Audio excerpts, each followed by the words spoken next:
You stand alone before the fire's orange glow, the night pressing in with a weight that mocks the thinness of your wedding shift. Outside your shuttered window, laughter and boots rattle, drunk and anticipatory.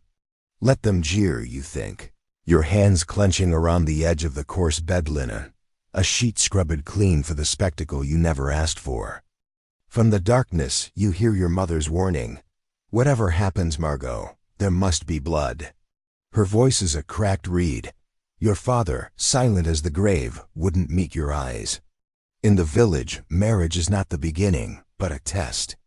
A bloodied cloth, a badge of purchase, a stain that means you have survived one night more.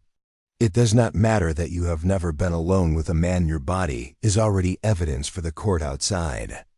The mattress sags as you sit.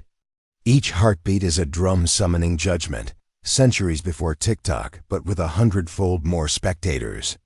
Your new husband's voice, thick with wine, laced with uncertainty, murmurs from beyond the thin wooden door. There will be no gentle candlelit confessions, no soft laughter, just duty and dread. There's no such thing as privacy in this world. Your pain will be their entertainment. You feel the judgment in the timber, the very stones. To be a woman is to be a trial, tried by flesh, by rumor, by blood. Your own body spells your fate, spelled out by doctrine, custom, and the villagers greedy, eager hope that tonight you will prove what they all imagine. A hand, rough as a larder loaf, fumbles at the latch. You swallow salt, bile, fear. The cheering outside swells. The night rushes in. Welcome to the medieval world, Margot. The only answers here are written in blood. You might think marriage means a change of scenery, a warm hearth replacing a farm's cold mud. But in the medieval world, what changes is far more permanent. The law now owns your flesh. The bed you stand by is less a haven, more a witness box. Think dating apps are stressful? Try a church tribunal ready to drag you out by your hair if you fail tonight's test. The door closes with a thud. Your new husband Gerard, son of a blacksmith, with hands like split oak, enters, half ashamed, half bold. Outside the flint and chaos, here he reeks of ale and uncertainty. It doesn't matter what you feel. Tonight is the king's justice in miniature, administered between these thin walls. No one will ask if you want this. He sits beside you silent. The fire shrinks, shadows thrusting higher in rhythmic flickers. Finally he whispers, "Don't worry, it will be fast." Like borrowed remorse, it almost passes for kindness. It isn't kindness. There is only the script, and you know your lines. You lie back. The night is endless. The law written in sheets. You already know the rules. The priest, the midwife, your own mother, they drilled you well. Consummation is not a word you whisper, but a contract to be enforced. If you do not prove yourself, if the wedding sheet is white by dawn, everything is undone. Your dowry whisked away, your honor burned in the public square. Imagine Amazon returns, but the stakes are your soul. The church and law hold hands here, strangling you together. Consummation contracts are registered in parish ledgers with all the ceremony of a livestock sale. No blood, not married enough. Too little blood? She's a cheat. Wife does not conceive. She is defective or worse, plays host to the devil himself. No escape clause here. Even a queen must prove herself by dawn. The bed is battlefield. It might surprise you to know that in 12th century France or 15th century England, failure to consummate could see your marriage swiftly annulled. Your husband might claim inability to enter you. In that case, your family is ruined, your dowry forfeit, and your very ability to remarry subject to humiliating inspections, with witnesses, if the court so orders. And all you ever can be is inspected, never believed. Here, being a woman is a game of feints. Some try chicken blood, careful pricking of fingers, a well-timed pinch anything to mark the white sheet with the expected proof. All know girls who didn't bleed, who begged for mercy only to be branded harlots or liars, faces pressed in mud. No judge is half as cruel as a neighbor with doubts. Your mother supplied you with a sprig of pennyroyal, sewn to your shift for luck. You'll discover soon how often luck means little, compared to spectacle. Public justice, private terror. When after the deed is done, your world striped red and silent, there's still no peace. Because now comes the real performance, the public display. You must present your stained wedding linen to the women, your mother-in-law, the midwife, your neighbors, even rivals eager for the merest slip. Sometimes it means a dropped whisper, a smirk, a turned back in the market. Sometimes it means the bishop's men at your door. Gerard's mother bursts in before dawn, face white, eyes glittering. She snatches the sheet. You see her lips purse, a flicker of disappointment or doubt. Then she is gone. Tomorrow, everyone will know how much you bled. Too little means you suffer twice, once in flesh, again in rumors.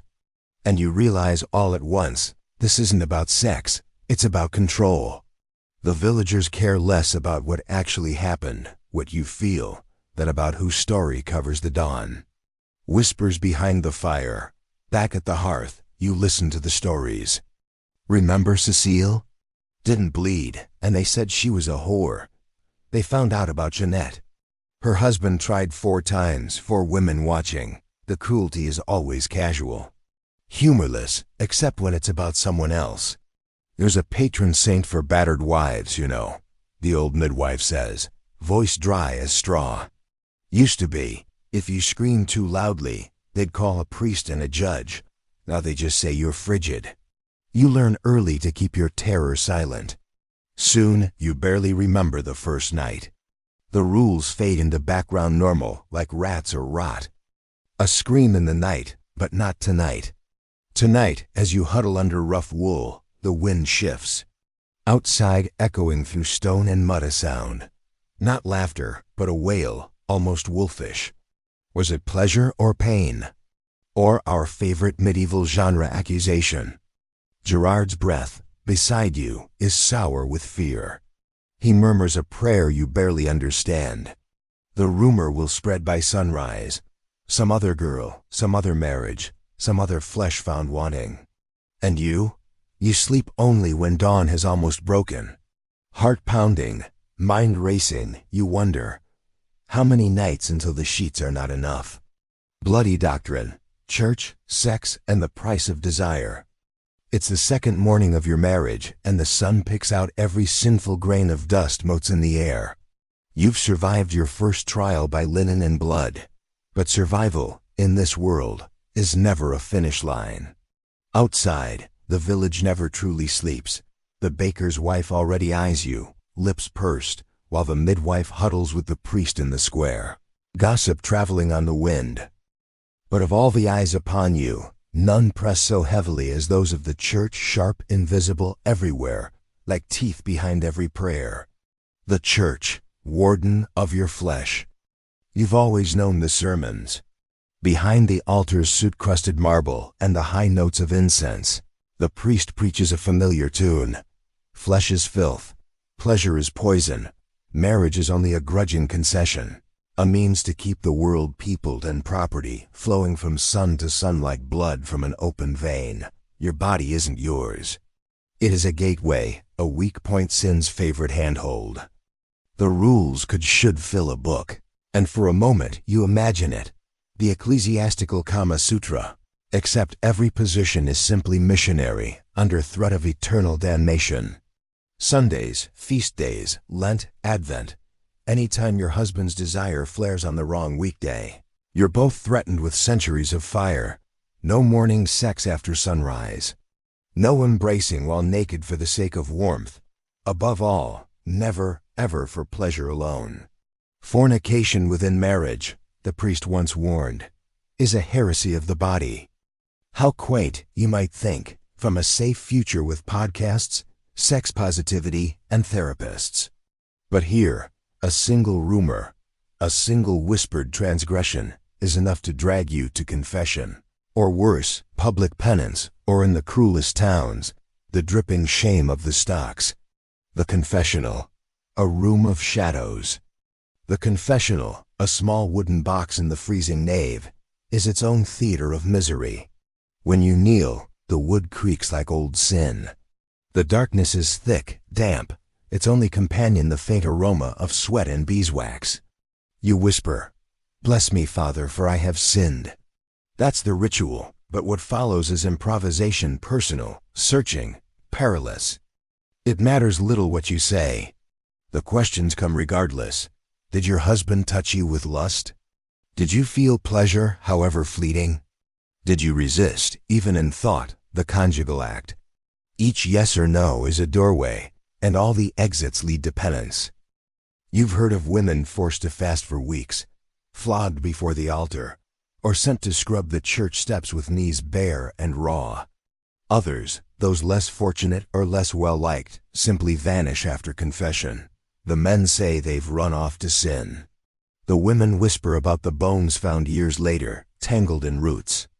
The priest behind the screen asks, in a voice too soft for sanctity, "Did you wish for more?" The truth, caught in your throat, is as dangerous as a curse. A catalog of damnation in the world outside the nave. Everyone is a theologian. There are penances for coital error. Sex on holy days, however pious the intention. Days of bread and water. A child conceived out of wedlock is a living mark against your family. Kissing, unclothed, during passion.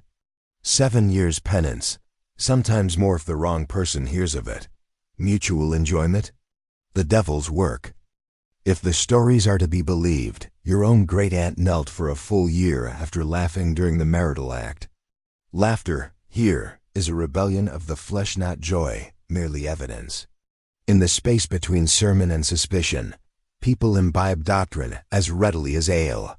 Every morning, every glance between man and wife is weighted with the moral laws of popes and bishops dead centuries before your birth, but hungry all the same. Dreams of fire. The Church's literature is filled with the dreadful consequences of lust. Homilies speak of the fires of hell licking especially high for adulteresses long.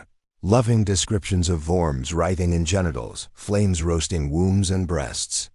At night, as you slip into uneasy sleep, you see their faces, saints and inquisitors, lips stretched in pity while you burn, over and over again. Sometimes you awaken to your own sweating body, the echoes of a dream that might have been pleasure or damnation. It hardly matters, except that you must confess, again and again, until your guilt blots out the sensation. And all the while, you remember that the same church that scorns your body as temptation never seems to censure leering priests, eager confessors, or noblemen with immunity. Married, yet alone, your new husband, Gerard, is as much a victim of this system as you. He wakes, hands trembling, ashamed to desire you, ashamed to not do so. At dinner, he mutters news of another neighbor hauled before the bishop, accused of excessive amorousness. The woman's hair was burned, her family fined to poverty. Gerard swears off you for a week, then returns in the middle of the night, weeping into your shoulder. Are we always to be watched this way? He asks, and you have no answer. The only answer is to endure, pressed flat beneath the gaze of the cross and the window at once. A knock at the door. As dusk gathers, you're kneeling once more, scrubbing the wedding linen. The stains faded but not forgotten. Suddenly, the loud rap of the parish beadle at the door. You freeze. He brings word. The priest requires your presence tomorrow morning, at the confessional, again. It is whispered, he says, voice as dry as old bones, that you have shown joy on your wedding night, and thus temptation to the community. You want to protest, but the words catch, sour and helpless. Gerard is silent. The beadle leaves, the echo of his boots on flagstones, a knell against the coming doom. Tonight, you sit in the gloom, waiting for the dawn with leaden dread. At the window, the villagers gossip. And in your chest, the cold certainty blooms. Tomorrow before the priest, your fate will be decided, again not by truth, but by how well you can perform your shame. The darkness presses closer, and you count your heartbeats, unsure if you want them to continue. Your mother once whispered, "Marriage is war." The bed is the field. Now shackled to a contract inked in blood and shame, you understand. The morning brings legal inquiries, not just about your blood, but your womb, hips, and natural warmth. Witnesses will come. They'll examine sheets, interview witnesses, and sometimes peer at your nakedness to ensure the wedding night fulfilled its legal purpose. If there is no issue within a year, no swollen belly, nor infant's cry, you may be summoned to court. There, lawyers will discuss your body's defects and your potential frigidity. The law says your husband can annul the marriage, claim lands, or demand you undress before strangers to prove your innocence. Modern women sue. Medieval women strip, bleed, and beg. You realize with acid laughter, consent is not yours to give, but rather to be discovered like a cold relic during public trial. The air tastes of judgment. What will they find tomorrow beneath your skirt and skin that determines your fate? Virginity blood, the red proof. The rumor was always that Magdalene bled like a gutted pig, the ideal. God's mark, churchmen called it, when a new bride stains the sheets with her virtue. This morning, women of the village have arrived, each angling for their eyeful. Your bloody evidence is presented in the sunlight, paraded like relics at a saint's festival. What if you hadn't bled? Some girls resort to trickery, chicken blood smuggled in linen packets. Pricks of the finger smeared artfully in the night. The price is always risk. If caught, the penalty is public humiliation, at best a whipping, at worst. One girl, Elspeth, was marched naked through the streets, garlands and ash marking her as a fraud. Her old mother, shamed beyond words, followed behind. You shiver at the thought. You hold your sheet tight, but there's a stain, a small one. Relief flickers, yet the matron's stare lingers. Is it enough? Or will suspicion, like blood, seep through everything you do from now on? The marriage bed site of torture, not love. At night, the marriage bed becomes a site of transaction. Nothing about it feels holy. Your husband treats you with a strange mixture of impatience and fear, as if sex itself were a legal necessity, a horrifying sacrament. You lie still, praying it ends quickly, wishing you could vanish.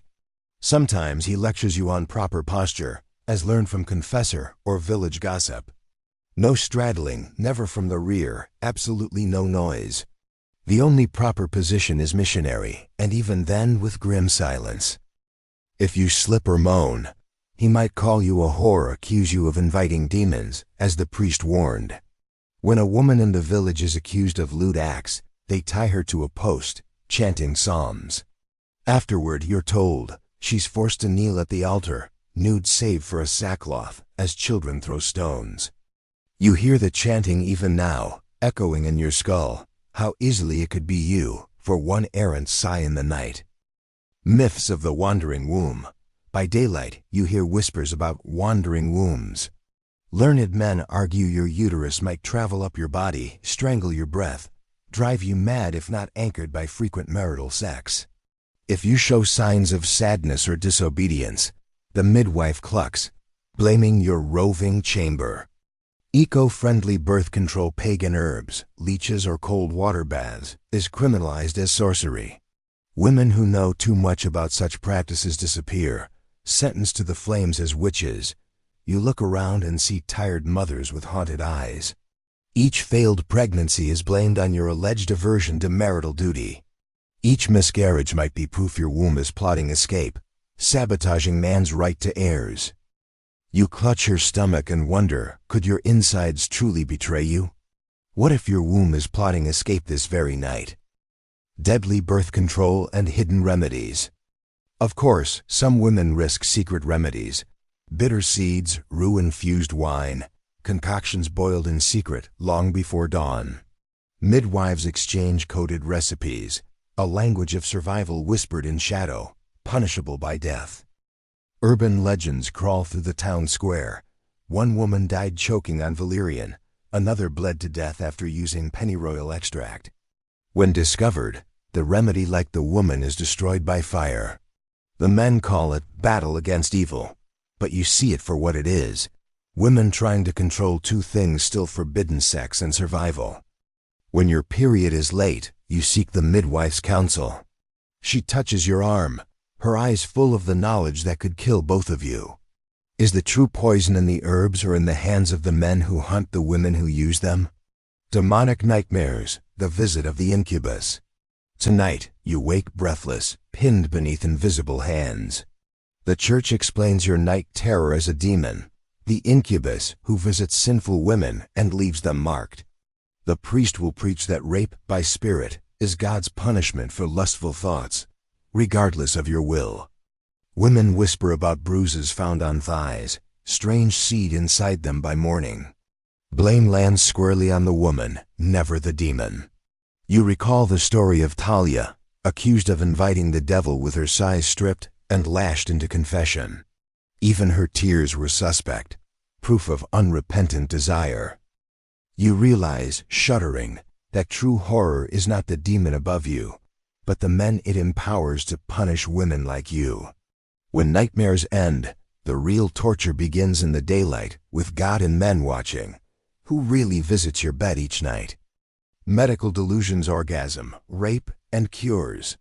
In the village physician's somber house, you're told that a woman cannot conceive without climax. The implication is sinister.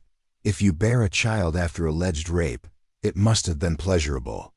This doctrine, written by learned men, cements your blame. Some healers offer treatments for female madness, usually forced sex, sometimes bleeding with leeches, or prescription rape, to settle the womb. You listen in horror to stories about women locked away, diagnosed with insatiable desire, cured by either forced marriage or the priest's ritual prayers. You think of your friend Marriott, who wept in the square, accused of enjoying her own violation. In her silence, you hear the echo. The real madness is the world's grotesque certainty that women yearn for punishment, masquerading as healing. If every cure is a new kind of violence, can you ever hope for true relief? Witchcraft, pagan rituals, and erotic herbs. The fields around your village thrum with darkness. As dusk falls, you remember tales of pagan women dancing naked under the moon. Hands full of strange herbs, mugwort for fertility, lovage for lust, mandrake for conception. Of course, these rituals are illegal, denounced as witchcraft by priests and sheriffs alike. Yet, you see women slip from their homes to gather roots by candlelight, their eyes bright with ancient knowledge. The bravest wear sprigs of rue in their hair, hoping the old goddesses will guard them where the new god condemns. The risk is great. To be caught is to be bound, tortured, drowned. One midsummer eve, you follow drawn by hope or despair, you do not know. The forest is alive, breathing, the chant of the others mingling with your own thin voice. Someone offers a bitter leaf, promising protection or pleasure, depending on the priest's mood tomorrow. As the firelights circle, a sharp cry splits the night. Someone has been caught. Is it you? Is it her? Does it matter? The hunt for witches never ends. Sexual trials, testimonies, and the court of moans. The village court smells like sweat and soap-root, though neither scent belongs to you. You're kneeling while three bearded men, none of whom are your husband, debate how hard you were riding, how loudly you might have cried out, and in what position your sin had occurred. Surreal? Welcome to the ecclesiastical sexual tribunal. Your alleged crime, disobedience, or as the priest calls it, recalcitrant silence in marital obedience translation. You didn't scream convincingly during copulation, and your husband took offense. He claims this suspicious quietude is a sign that you've lain with demons or worse, a Jewish apothecary. You try not to laugh out of sheer panic. They wouldn't know who you've slept with unless you carved his name in goat's blood on your thighs. A bailiff calls forth witnesses. The word here doesn't mean observers, but rather sad old busybodies who live next door and heard too little from your nuptial chamber. Loud wives bear sons, quiet ones, they're either cursed or barren or both. You kneel longer. When a village matron declares you unwomanly in pleasure, the court murmurs. The priest nods. Soon you'll be subjected to another genital examination. Because God forbid your silence is tied to trauma or revulsion. It must be anatomical deviance or demonic binding. They ask you to display your thighs to confirm natural moisture. You try not to vomit. Outside, the dogs howl. Your name is written in a book you can't read, in ink you'll never wash off. Of lust and stars magical sex via zodiac signs.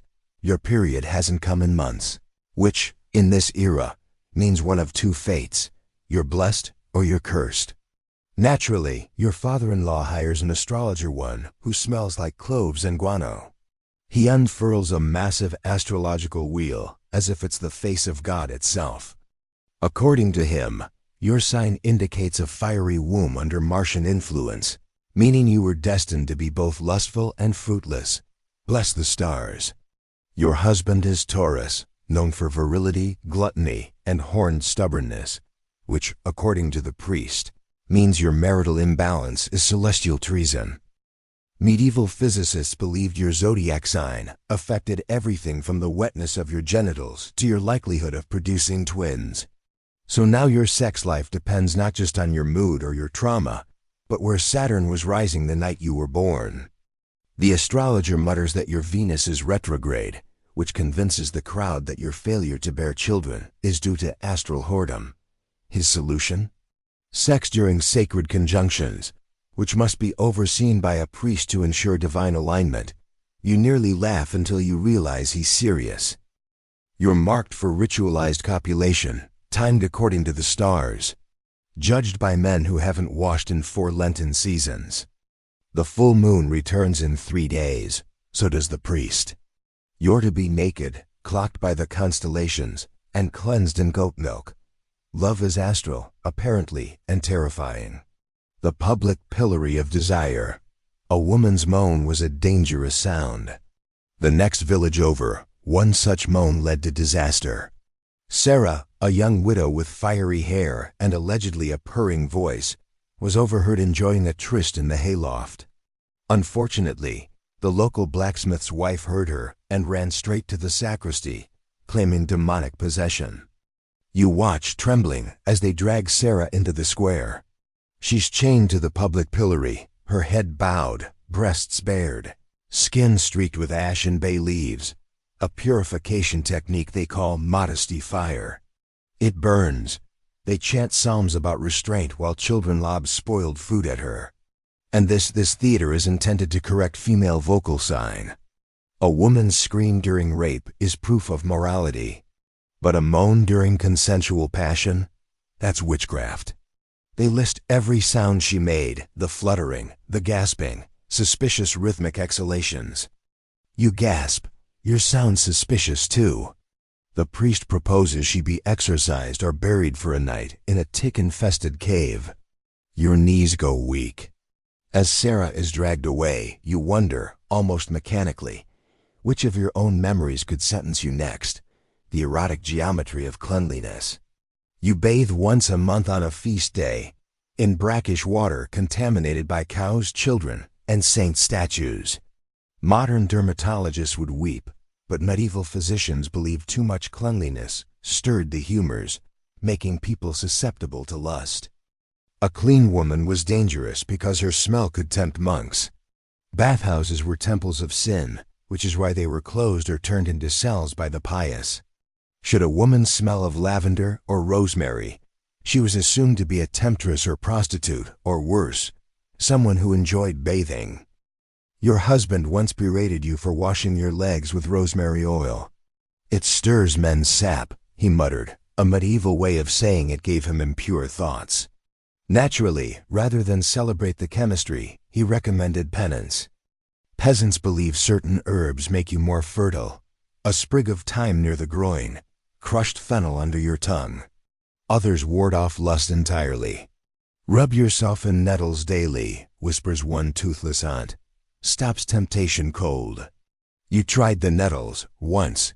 Your thighs still sting. Later that night, the same aunt is found convulsing in the woods drenched in wine and sage, limbs painted with menstrual blood. They call it a ritual. You call it survival. When a priest watches you sleep. The church decrees that lustful dreams are voluntary sins. You don't remember inviting them, but apparently you did. Last night, you dreamed of a faceless man who touched your spine gently. You cried into your pillow ashamed. To correct this thought crime, the village priest arrives at your home with a solution. He offers to sit vigil through the night beside your bed, to ward off nocturnal influence. What he means is, he's going to watch you sleep, touch your forehead with garlic oil, and record whether you groan, move your hips, or arch your body in ways God might find alarming. You spend the entire night frozen, afraid to twitch. In the morning, he declares you partially infected, and prescribes wearing a nail from a saint's coffin around your neck until the dreams vanish. Later, he whispers to your neighbor that you hummed subtly in your sleep, your hummed death sentence. Word spreads. The villager now call you the siren, boys snicker. Old women curse. This is how reputations rot faster than bruised fruit in August. That night, someone slips something soft and moist beneath your door. A clove of garlic and a finger bone. Is it a warning or a welcome invitation into darkness? The devil's midwife. The screams echo across the pastures well before the bells toll matins. You follow the blood trail to the apothecary's hut where a girl, Lisette, barely 16, is bent backward like a bowstring, legs shaking, lips biting through cloth. She's dying in childbirth, and no one will touch her. Not yet. Why? Because her labor began on a feast day, which, in this world, means the child may be cursed. Worse, conceived during a rainfall before Easter. Very bad omen. The village midwife arrives too late and refuses to help. This is demon seed, she croaks, crossing herself. Deliver it, and it will grow horns. It doesn't matter that the girl is convulsing. Her shrieks are cited as further proof of possession. Hysteria, they say. Another favorite term, which in medieval Latin means wandering womb. At no point is that anatomical fantasy questioned. Of course a womb could leap to her throat and lodge itself in her lungs like a serpent. The monks wrote about it, therefore it's real. You step forward, you're not a healer, not trained, but someone must touch her. Her fingernails have torn through skin. Her water is blood. She begs for your hand. You do your best. And when the child comes out limp, purple-hued, lifeless, the priest steps in, not with comfort, but with ash. Too late for baptism, he says coldly. Return the vessel to the earth. You are not sure whether he means the baby or the mother. That night, someone scratches a mark on your door, an inverted cross. Midwives die for less, but now they think you're one of them. Masturbation and the monastery rats. A sermon today. Dry echoes off stone walls. Dead torchlight flickering across carved agony. The priest warns the village against self-indulgence of the flesh. Not just fornication or adultery, no. The enemy is closer. Your own hands. Solitary violation of the self breeds madness, blindness, and boils, he intones. The devil watches where your fingers stray. And if that weren't enough horror, Brother Auric recounts tales from the monastery, young converts caught with shameful bruises on their thighs. Rumor says one boy's seed summoned a rat that gnawed his genitals off in the night. The monks found him shrieking, bleeding from a rat's nest woven directly into his robes. They called it divine correction. Here in the village, boys are warned early. Girls, they're watched, smelled, even tested. Any fluid on the linens is questioned. One girl had her sheets boiled and examined by candlelight, an investigation into arousal staged as spiritual hygiene. You once heard a noble woman say privately that friction was the only freedom she had. She sang during it, risked damnation for a brief gasp of life. You sang once too. Months ago, alone, in a barn, you're terrified someone heard. Especially now, with rats nesting in the rafters. That night, you wake with a start. There's something moving under your skirt. You dare not look, dare not scream. After all, would anyone believe it isn't your fault? saintly penises and holy semen. Saint Bernard's loins never stirred. The deacon declares in the chapel, voice ringing over splintered pews. His detachment from the material was so pure, even his urine was said to travel upward in defiance of worldly lust. Is there a chorus of disbelief? No. The women nod solemnly, the monks cross themselves, and you marvel at how far madness can be sanctified by desperation. This week's obsession, holy abstinence. A spiritual virtue so desirable that even arousal is framed as sin, unless it results in multiple heirs and zero pleasure. And yet, you hear whispers of another Saint Guinefort, the canine guardian of the womb, a greyhound given sainthood after allegedly licking a noblewoman's vulva and curing her infertility. The nuns deny it, but midwives leave bones at local shrines nonetheless. More disturbing are relics like the holy foreskin, or the bottle of blessed semen allegedly belonging to Saint Cuthbert, a vial that some claim could heal barren wombs when anointed on the navel. You see pilgrims kneel before it. Women bend forward, sobbing, as the monk applies a milky substance to their stomachs. Is it real semen? Of course not. Or God help you, perhaps it is. You feel the acid rise in your throat. When you question it aloud, the monk smiles serene, cold, and says, "Faith comes not always from understanding, child, but from surrender." That night, your husband brings home a relic, a talisman to make you obey. It's not a charm, it's a bone, etched with runes. And he says he bought it from a bishop. The sign of the left-breasted woman, your mirror, is a shard of polished tin. And today, you inspect your breasts more carefully than ever, because someone spotted your left one hanging lower than your right. And word is, that means you're cursed. In the 14th century, theology mingled with early medical dementia to insist that a woman whose left breast was larger, softer, or pointed southward harbored succubi seed. Left side anomalies? Signs of being marked by the devil. The right breast was for milk. The left, they said, for secret pleasures. Doctors of the time wrote painful declarations. An unbalanced bosom betokened an imbalance in her womb and devil's eye upon her virtue. Some went further, claiming the left nipple could leak unclean spirits during climax. Monks reportedly kept a list of women with sinful left teats, not for healing, mind you, but for future inquisition. One such list bears the name Margot. Your name, you confront the monk. Why? He answers, you favor your left side in sleep. Demons prefer the left. You give them an invitation with your posture. You nod, then realize to sleep the right way is virtue. But can you ever be safe? Your very body betrays you. That night, you bind your chest until it aches. You sit upright to sleep, terrified of favoring the wrong direction. In the morning, there's a bruise on your left nipple and a red marking on your door. Someone has noticed anyway. The whisper of the red veil. It begins with a whisper. A secret, passed from woman to woman like a disease or a prayer. The Abbey of the Red Veil, a place whispered through cracked bread ovens and behind cattle stalls, said to be hidden north of the marshes. A haven, a sanctuary where barren wives, violated girls, and accused witches are welcomed and renamed. There, you're told, the rules are different.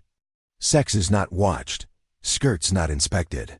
No midwives write your moans down in ledger books blessed by bishops. It's not heaven, but it's not this. You crave the place so feverishly it becomes real in your dreams.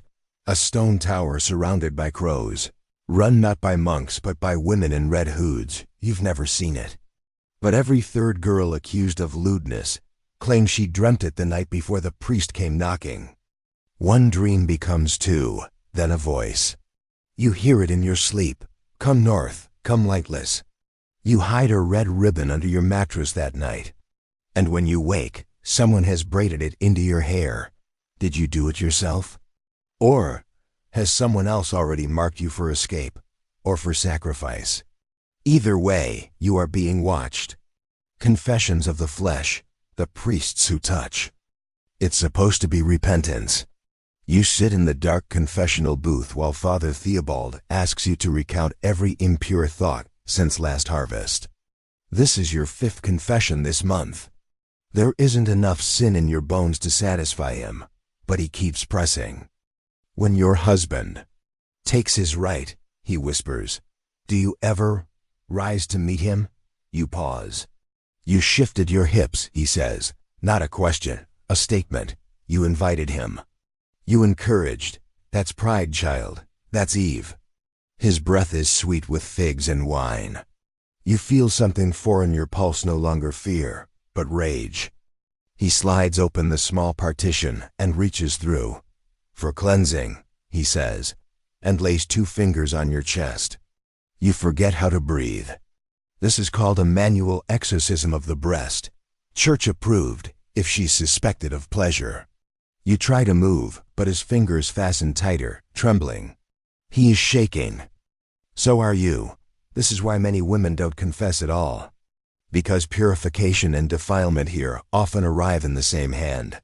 By nightfall, you recount what happened to no one, except the red-veiled figure standing outside your window. She gestures to you once slowly and vanishes into the orchard, leaving footprints that hiss like steam. Birthing psalms, screams in the name of Christ, "You're with child," the midwife says, her voice soft but stunned. 3 moons in. You stare at her. You haven't bled in months, but you'd convinced yourself it was stress or sickness. Not this. Not now. The child is his, not from the priest's touch. But you still feel marked. Pregnancy means you are now a relic in progress. That's how the villagers treat pregnant women, with awe, suspicion, and a kind of clinical sadism. "You must birth in song," says the village cantor. Women in labor are now expected to chant psalms as they scream. It's believed that pain endured in silence invites demons. Moans? Satan. Ave Maria? Acceptable. You attend a birthing rehearsal where a pastor demonstrates, rhythmically, how you should breathe and chant, even as you dilate. They distribute holy milk infused with clove and brine. It tastes like crime against your tongue. You sit among swollen women, all of whom wear white gowns smeared with dried herbs and hope. The smell is overpowering. You're told the birthing bed will have eyes carved into its legs to watch for shameful behavior. And someone mentions that, last harvest, a woman gave birth to what they called a fish baby. Born blue, barely human. They drowned it, then burned her. You do not ask questions, because now they are watching your belly. That night, you lift your shift and see a bruise on your stomach in the shape of an eye. You didn't put it there. There is a chamber beneath the church, a place spoken of only when the bishop drinks too much honey wine. The penitence room. You'd heard rumors. Now you see it. After being accused of whorish dreams, you're summoned for cleansing. You ask for prayer. You receive rope. They tie your arms behind your back and instruct you to kneel over a block of salt. For drawing the serpent out, they claim. A high priest fastens a velvet mask over your eyes before slipping a cold stone between your thighs. This is not violence. They explain, this is discipline. You need to feel purity viscerally, physically. One girl before you was kept like this for 3 days, fed only communion wafers and goat urine. Another was wrapped in thorns and brought before her own father. You last 7 hours. During that time, someone whispers into your ear over and over, "Red Veil, North Road, Red Veil, North Road." When it ends, they douse you in vinegar. You smell like a salad. You do not laugh. You do, however, remember the whisper. And the next morning a feather, scarlet and strange weights beneath your sleeping mat. Among the cracked scrolls behind the abbey lies a strange ledger, a secret collection kept by former priests with too much time and a dangerous sort of curiosity. It's called the Carmelis Introitus. It tracks deviations, non-procreative acts, clerical kinks, and testimonies recorded under suffering. You're shocked to find your name inside. Margot, twice. They recorded the night you slept face down, They called it beastly. They noted your pelvic tilt. They quoted your husband. They also mentioned the altar. Apparently, another woman 10 years ago was caught licking the edge of the stone altar during Lent. They tied her to the bell tower. After 3 days, she leapt. You want to weep. But part of you begins wondering how many women chose to jump rather than kneel. That part of you is louder every night. And when you return home, the altar in your own cottage, once used for prayer, is surrounded by rose petals, goat's blood, and an unfamiliar candle, one burned down to a claw-shaped wick. Your husband claims he didn't light it. Then who did? The hermit who measured women's skirts for sin. There's a man in your village, filthy and robed in straw-stitched linen. He squats near the edge of the fields and watches women walk. They call him the modesty hermit. Church-granted authority, they say. He records skirt length and ankle exposure. Claims the devil watches most vigilantly from below. He builds endless scrolls, measuring hems by finger width from the ground. He even created a small wooden staff with marked increments. 4 fingers equals shame, 6, witch potential. You pass him on your way to market. He makes a note.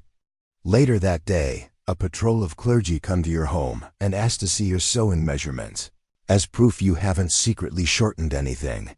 You tell them your dress shrank in rain. They don't buy it. In response, they confiscate your petticoat and hang it outside the chapel with a red ribbon pinned to the breast. To warn others, they tell your husband, keep her upright. He tells you to lie down. That night, you tear the hem off completely. If they're going to mark you, let it be for the truth. You wake up naked. Someone has stolen your last robe. Scratched into the door. Drowning chambermaids in baptismal barrels. A girl drowned last night.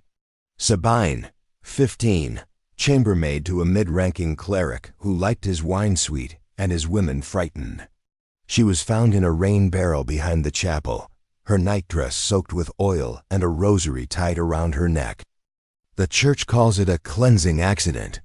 They say she was self-baptizing against impure thoughts. But others saw the bruises. You burn with helpless fury. When a woman dies in this town, they whisper about her sins, not her wounds. If there are bruises, it meant God was trying to squeeze the demons out. If there's blood, she wasn't praying hard enough. You touch her belly. 4 months gone now. You imagine an entire tribunal debating whether your scream and delivery should be punished by drowning. Then you find a note next to the barrel where Sabine's, a torn piece of parchment that reads, "Red veil waits beneath the ash tree. Come tonight, alone." You tuck it into your sleeve. And when your husband calls you to bed, you silently refuse for the first time. The procession of the whipped virgins. Dawn breaks bruised and cold. Boughs hung with banners for the feast of St. Agatha. The villagers gather for the annual spectacle, the procession of the whipped virgins. You're summoned along with the others, young unmarried, or wives deemed pure of spirit. You're stripped to your chemise in the square. Churchmen smear your arms with ash and salt. For humility, they say, but it stings deeply, working into every cracked, wrinkled knuckle. A bell rings. The first lash falls on Maria's back. Her father watches, lips pressed into prayer. Each girl receives 7 strokes to ward off sexual corruption. The village nurse murmurs, "Better to bleed in public than in secret." You clench your teeth at the irony. By the time it's your turn, palms sweat, knees shake. The whip is old, its leather dark and sticky remnants of last year. You think of how these marks always fade just in time for wedding season, so the next set of bride's future offerings remain fresh, unblemished. The priest's eyes scan your face, searching for either pain or pleasure. Both are sins. You steel yourself for indifference, but the 5th lash catches bone and you cry out. The crowd murmurs. After the trial, the girls are made to parade through town with fresh nettles pinned to their skirts. Some villagers avert their eyes. Others watch for signs, a limp, a bitten lip, a trembling hand. In the throng, As blood seeps into your chemise, you spot a woman in a red veil. She leaves a black feather at your feet. "Tonight," her whisper says, "tonight at the ash tree." Cursed sex magic and breast milk potions. You're not the only one desperate for escape or for power. Women gather at dusk, cloaked in tents, around the ruined mill outside the village. Here, whispered knowledge circulates. How to arouse husbands with Wolfsbane tea, ensure conception with mandrake root, or ruin rivals with spells inscribed in menstrual blood. Madame Isabeau, the unofficial leader, shows you her cache: dried foxglove, scraped off wax from church candles, and flasks of goat's milk curdled with nettles. Milk, she says, can be twisted with intention, turn a jealous neighbor barren, or ensure her next child as weak as a mouse and blue as winter sky. You shudder. Up close, nothing about these gatherings is romantic or freeing. The air feels thick, crackling with terror and longing. Tonight, they pour a vial of thick white potion into a bowl and bid you drink. To cleanse the palace of your womb from the mark of men, Isabeau drones. You do, and your lips numb instantly. Strange dreams come, medieval judges with dog heads, your womb crawling from your navel, a chorus of nuns flicking their tongues at you. You wake to the smell of burnt rosemary and a scar pooling under your rib. Madame Isabeau leans close. You drank. Now you belong to the veil or the void. You stagger home, mouth still tingling, and find your bedclothes soaked with milk. Was it from your breast or a sign? That night, pounding at your door. "Witch," someone screams. Torches flicker outside your shutters. There is no more secrecy now. The hunt begins. Your trial is a carnival, the entire village seething with anticipation. They bind your wrists in front and drag you to the church in full daylight, past the scorched fields where the last iron-burnished bride was made an example. A bishop arrives in an ermine-trimmed robe, knife hanging from a silver chain. He recites from a lectionary. For a woman to be cleansed, she must give up the flesh. You're forced onto a wooden dais, arms bare to the elbow, while the bishop's assistant heats an iron brand in the coals. The crowd's eyes are wide, greedy. The bishop gives a sermon about temptation, about how a single moan, a hint of pleasure, can doom even the most chaste. You can barely hear him over your own heartbeat. They press the iron to your shoulder, and the world contracts. You smell burnt skin, taste copper at the root of your tongue.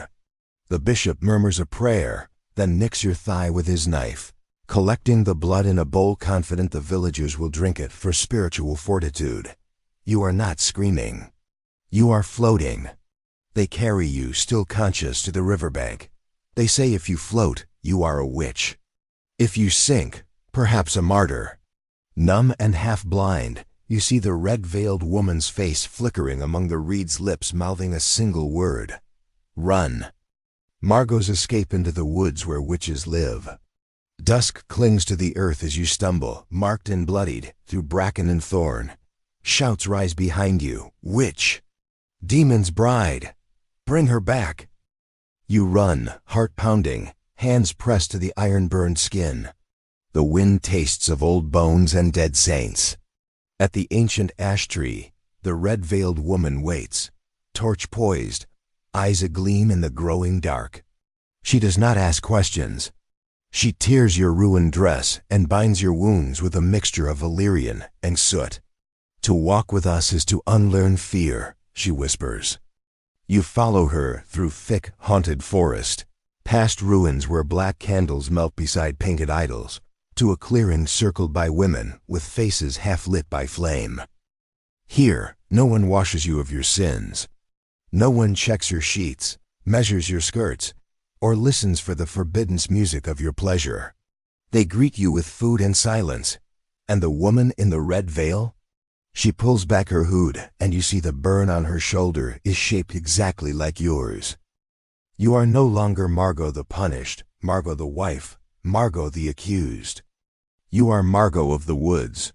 You are, for the first moment in your short, brutal life, unafraid. But as the drums begin, distant and hollow, you wonder. In a world built on shadows, Is there ever true safety for a woman who has bled?